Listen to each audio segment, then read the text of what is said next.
Hi Guy, today I thought we'd have a bit of a look back at the PlayStation Vita and basically what made it fail and the sort of mistakes that Sony did for it to, just disappear into the ether really, which is a bit of a shame. I mean, I can remember back in 2012 and just before when they were all going through the E3 stuff and the excitement and what we basically were being shown was effectively a portable, well, almost PS3 level graphics. It was probably halfway between a PS2 and a PS3, and it was direct sequel to the PSP. Obviously, with the PSP, you had that terrible, terrible idea with the UMD discs, and which eventually all went the way of pirates with memory cards and stuff. And the Vita was going to be all digital, the next way forward, special card slots, but then basically they were almost like mini SD cards even, but they weren't. They were a proprietary sort of card. It was an intriguing idea because again, it was moving away from that going to shop and buy stuff, buy it all online. What can we say? I mean, some of the big features that came with it were like the touch screen, the email, the internet access, the 3G at the time. I don't know if actually it went as far as 4G. It was one of them interesting things. But I mean, when it launched, you had games like Uncharted. Again, with them amazing PlayStation graphics we'd never seen before. The touchscreen on the front, this weird touchpad on the back, which oddly was never actually utilized in very many games. But at the end of the day, after using it, I can't say I was a big fan anyway. So it was more of a gimmick than anything else. But at the time, comparing this thing to the whole DS, 3DS market, it absolutely blew it out of the water. And it seemed like Sony were going for the grown up market, them late teens to 20s and beyond. And which needed doing. The 3DS is a great system. It's got some great games, but it's also got a lot of child stuff. If you walk into the likes of Game or your your big markets where they're selling the sort of games for it, they're all very small and kiddie based, and they don't. That's hard to say. It's like that cool factor which the Vita came along with in droves, but sadly it just could never make the numbers. One of the biggest problems with it I ever had, and I think added to the issue, was the cost and the memory cards. Even to this day, they were a format that only Sony could control. So still don't think there's any third party ones because you need like an access code to be able to store to them. Because I bought another Vita probably about a year ago, and I think I still had to pay about 60, £70 for up to about 32 or a 64 gig card, which might sound like a lot, but when some of the games you install are about 8 to 10 gig, it doesn't take very many to be downloading off the store or even buying on the to install straight onto these cards, and you fill them in no time. And yes, you could buy more cards if you wanted and have multiple cards and stuff, but they were so small you didn't really want to be carrying lots of these about. And then there was always the risk that you'd lose them, and then you were basically the entire library's gone there, and you'd have to pay a fortune to get another card. And I think that did affect the sales somewhat because it just puts people off thinking, oh, I've just spent £150 on this new system. You're telling me I've got to pay like half the cost, almost double the cost of it again to get say a 120 gig card, and it's silly money really, and it did have an effect. I mean, a lot of people might argue that, oh well, mobile affected all this with a handheld gaming market. Yes, it did. I mean, mobile sales are incredible. I mean, when the DS first came out in 04, 05, there wasn't really a mobile gaming market, and Nintendo took the world by storm with all these like the brain training and Nintendogs and things like that. And it was the PSP's market to play for, and they never really got as far with this. But when the 3DS came out and the Vita, the mobiles were in full throw. It was all iPhones and the App Store and all the rest of it.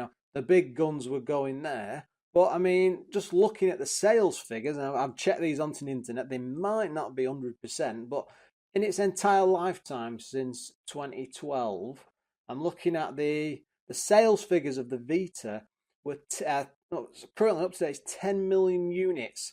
That's a lot for what some people consider to be a failed system. Because I think if you look at something like an older one, like say the Atari Lynx, it's between 500,000 to a million. Might be a bit off there because that's just going off from memory. So a 10 million for something like this, which is considered a failure, is a pretty impressive figure.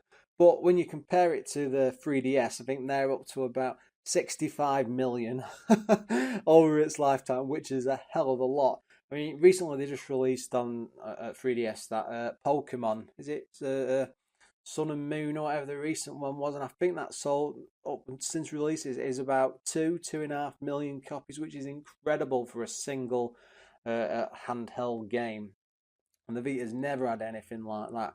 I mean, I think I'll look at quick figures. Just sales figures at the moment in Japan is it's selling at about 11,000 a week. Is that? It might be a month. Whereas the 3DS is up to about 70,000. Again, it's a lot more.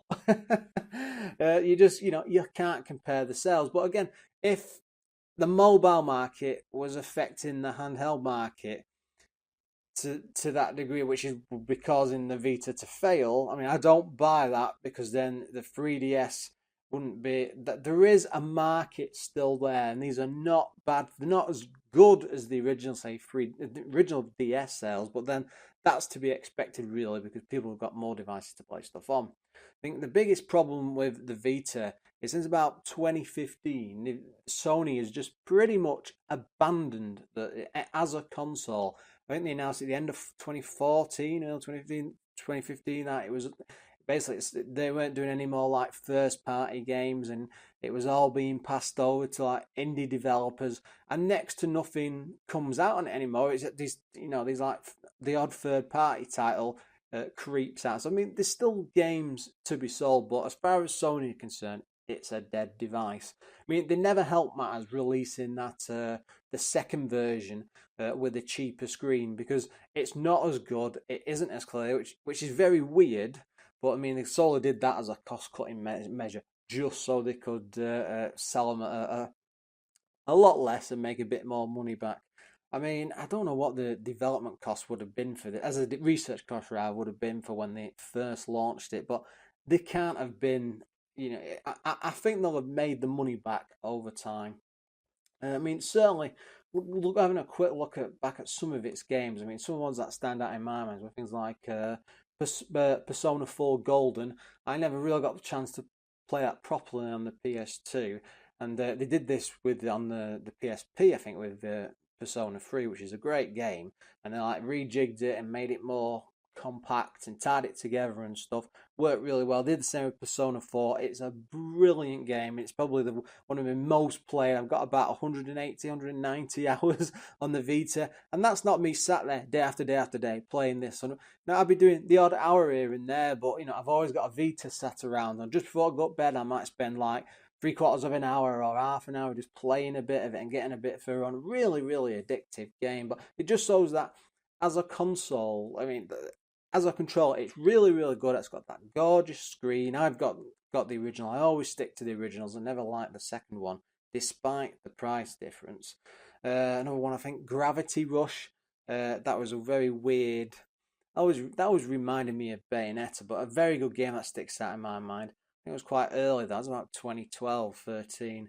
What else did they? Oh, Killzone Mercenary. That's an amazing portable version of the whole Killzone. It looks fantastic. It's great fun to play.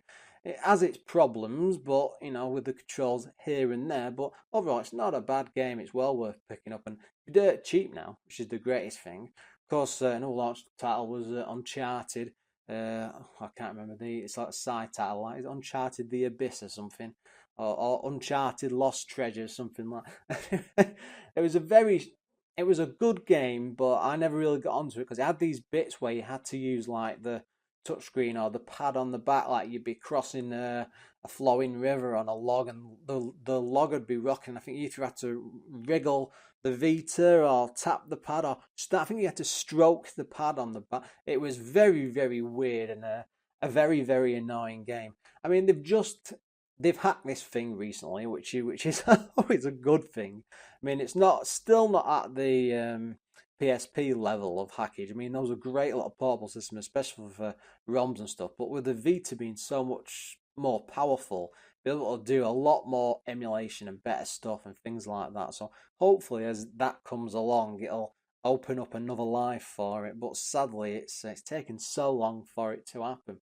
But yeah, I mean, overall, it was a great system. And I think the one reason it failed as much as it did, because I just never felt Sony pushed it as hard as they should. They didn't give it the support they needed. They just gave up far too quickly. It often reminds me of what they're doing with the VR headset at the moment. You know, they had a big fuss about it when they were about to launch it, and then it's all sort of tailed off and gone a bit quiet. It's almost like they've created an accessory they don't want to deal with, and they're just like, oh, we'll make some quick bucks on this, get it out of the way, over and done with, and just tail it off and sell whatever units we've got left. And exactly the same thing happened with the Vita. And it's a shame because it is a wonderful system to play and you really should go back and get one. Anyway, guys, as always, thanks for watching and listening, and please look forward to another video soon.